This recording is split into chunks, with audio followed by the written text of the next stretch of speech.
Salute to my general, Cam George, for sponsoring man in the Patreon. Any other generals out there who want to join the Team YB, check me out, patreon.com/the YB. You can request content, receive daily videos from the YB, and interact with the YB.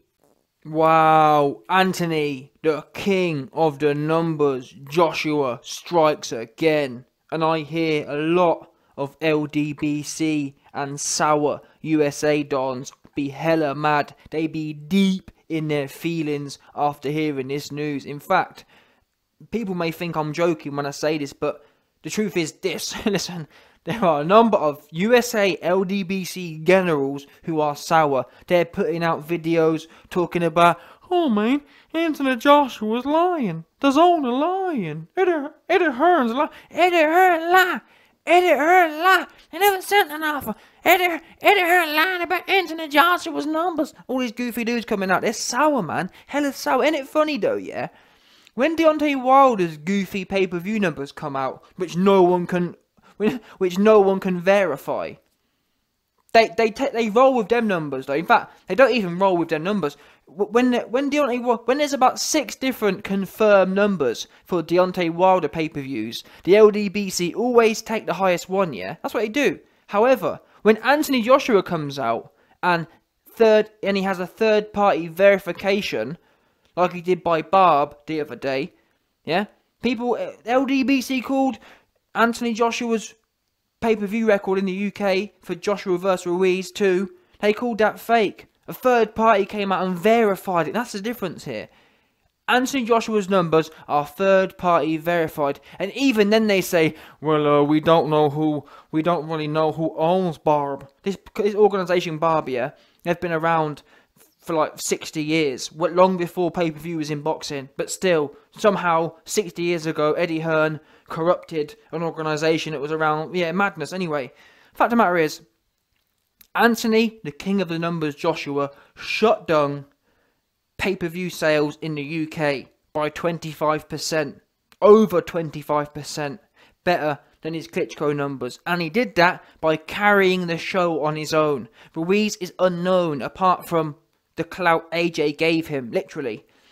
When AJ fought Klitschko, Klitschko brought his own level of clout to the table. Does that make sense? He brought his European clout. And even in the UK, he had a bit of clout, given that he gave David Haye a good Great British schooling. Yeah? But still, when AJ fought Ruiz, the only clout Ruiz had was literally off of AJ's name, wasn't it? Think about it, logically. The only reason anyone could know Ruiz was because of AJ. So anyway, my point is, whatever numbers AJ vs Ruiz did was as a result purely of AJ, and he beat the record by 25%. Simple as that. Murked it off. And it was confirmed by a third-party organisation. Anyway, as if that wasn't enough, as if the UK pay-per-view record didn't get the haters mad enough, then it ends up being announced that Anthony Joshua also maxed out the record, the DAZN's record, the DAZN viewership record. So we're knocking out records all over the place. Meanwhile, Wilder is being beaten by welterweights, yeah? We know categorically. Sean Porter versus Errol Spence outperformed Fury versus Wilder. We know. Manny Pacquiao versus Keith Thurman outperformed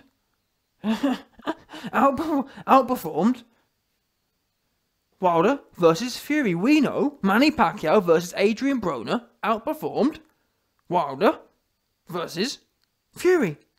A whole bunch of midges. Wilder's getting merkled by a whole bunch of midges. And that's with the power of Showtime. That's with the power of Fox.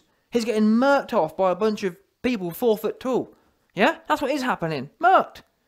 Meanwhile, AJ comes along, and you got to remember as well, Wilder is being destroyed by people which no one knows. Not only are they small fighters, historically, heavyweights carry clout, especially in the US. And Wilder himself even pointed that out. So you got to ask yourself now, wait there a minute, Wilder. You're a heavyweight. How are you being outperformed? You're not only being outperformed by people half your size and not heavyweights. you've also been outperformed by. So yeah, you're being outperformed by small and unknown people. Yeah, don't no one know Sean Porter or Errol Spence, really. Let's be serious now. Don't no one know Mikey Garcia or Errol Spence. Let's be serious now. No one knows them. They just don't. I'm sorry. No one on a global scale. No one knows them. On a pay-per-view level scale, no one knows them. But still, the so-called two biggest names in heavyweight in world history, Fury and Wilder, are outperformed by £140 unknown people. Now compare it to AJ. What happened when AJ came up against a small... Oh no, wait there a minute. That's not true though, is it? What's the difference here? Anthony Joshua, unlike Wilder, who gets outperformed by small unknown people, AJ has just outperformed a small but a massive global star. Canelo is the biggest until today, until this week. Canelo was the biggest thing going. Now it's confirmed. AJ is in fact bigger than Canelo. To be fair to Alvarez, he hasn't actually fought a big fight yet, but that's not AJ's problem. As of today, as of 2019, Canelo Alvarez has not proven he can generate bigger numbers than Anthony Joshua in the US. He may well do it though. Who knows? Who knows though? He might carry on fighting nobodies. If he does that, then who knows? But the fact of the matter is, AJ has maxed out the USA numbers, and it wasn't even at USA prime time, was it? AJ vs Ruiz 2 took place about 5 PM, 6 PM US time, which is not prime time, obviously. Prime time is like 5-6 hours later. So when you put all these factors in, this man, he's slowly growing, slowly but surely growing, and he's only 30 years old. You've got to remember, what do we know? Floyd Mayweather, who's kind of got the blueprint for pay-per-view domination, he didn't really get started in the pay-per-view game until 2007 when he got beat by Oscar De La Hoya and then ran off into retirement. But still, the fact remains the same. Floyd Mayweather was 30 years old, I believe, when he fought De La Hoya. Similar age to AJ now. See what I mean? And the difference is, AJ's got a massive head start. AJ's selling, dominating arenas out, maxing out pay-per-view records, and he's 30. Does that make sense? Whereas Floyd was still the B-side, fighting De La Hoya, getting whooped by De La Hoya, and ducking the rematch against De La Hoya before he got to pay-per-view stardom. And that's another thing as well. People rant and rave about Floyd, which, to be fair, he did create a level of value, but AJ actually did it on his own. Does that make sense? AJ didn't have to, Floyd Mayweather had to absorb clout. He had to absorb... Floyd Mayweather wasn't doing no numbers until he came up against De La Hoya. He really wasn't.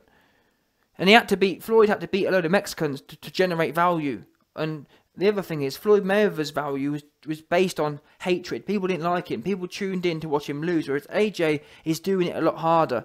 He's having to generate value based on not being a big mouth. You see what I mean? He's having to create real value, pure fighting value. People tune into AJ fights to see an actual fight, not to see if Floyd can run around the ring for 12 rounds and stay alive kind of thing. Don't get me wrong, I think Floyd's one of the best fighters of all time, but still, let's get it right. No one was tuning in to see an exciting Floyd Mayweather fight. They were saying, please someone knock this guy out. It's much harder to do, but still, AJ's 30 years old, is miles above where Floyd Mayweather is. And that's why I've talked about this before, but even though AJ's doing what he's doing, and he might get there anyway, but I'm saying I would love, and I'm not alone in this, but I would love AJ to kind of up the rhetoric now.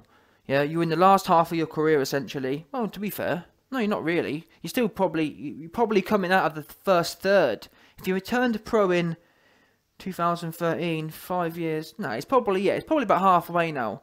Yeah, probably about halfway. In the last half of your career, I think you've done all the natural organic growth. I think's more or less achieved now. You've had the loss. These are all organic milestones. When you lose, that gives you another boost. When you lose and come back, that gives you a boost. But in order to keep momentum, I'd like to see AJ, especially when you talk about the USA market. The USA market, look at WWE. I'm not even sure we have WWE in the UK. We're not really into that goofy stuff, to be honest. But the Americans love it. They love the fake stuff. Look at McGregor, for example. McGregor, massive in the UK, in the US. because he talks a good game. And look, and to be fair, quite a lot of people are the same. Floyd Mayweather, Ali, all the ones. What separates McGregor, Ali, Tyson wasn't just their ability to perform in the ring. Don't get me wrong, all of them individuals performed in the ring. McGregor, knockouts. Ali, somewhat knockouts. Mike Tyson, knockouts. But also, they said what they were going to do before the fight. And I don't see why not. We see how supremely confident AJ is in the ring.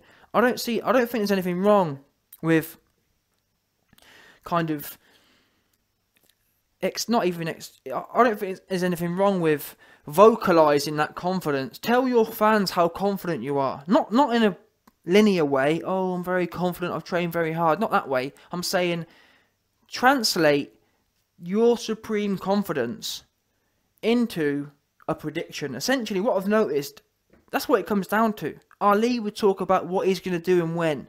McGregor, what he's going to do and when. See what I mean? It's about, we want to know, we want to not only see you do it in the ring, we want to see you and hear you turn your predictions into reality.